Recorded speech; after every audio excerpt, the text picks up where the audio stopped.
We did not prove part 2 of the fundamental theorem of calculus. We just explained it. And this is what our explanation looked like.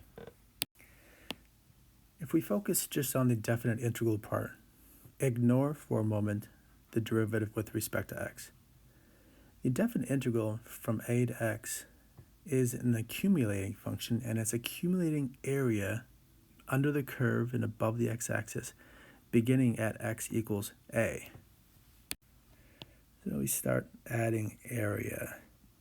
And wherever we stop, maybe we stop here, maybe we stop here, maybe we stop here. Wherever we stop, we are asking in this expression, and now let's include the derivative with respect to x, what is the rate of change of the area accumulation? How fast is the area accumulation changing with respect to x when we stop here at x? Well, how fast we're accumulating area here has nothing to do with where we started. We could have started over here if we wanted and changed this lower limit of integration to like -1. We could have started here. It doesn't matter what the constant a is, because this expression only asks what's the rate of change of the area accumulation when we stop here at x.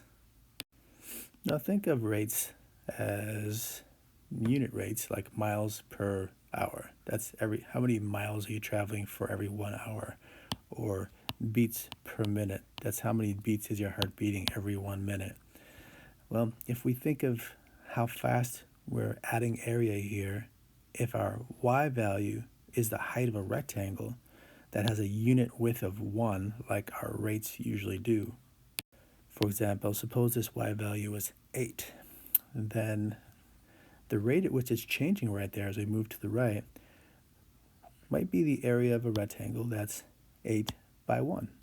So at that instant, with our y value at 8, and we're moving to the right, the rate of accumulation of area we might say is the area of this rectangle whose height is f of x and whose width is 1, because rates are always or usually given or often given as unit rates per minute, per hour, per 1x value. Anyway, this little explanation explained why the lower limit doesn't matter and why we can say that that rate is essentially instantaneously at that moment the y value. This is not a proof of the fundamental theorem of calculus. You can find those on Google or in your textbook, but I'm not holding you to the proof. I just want you to be able to explain.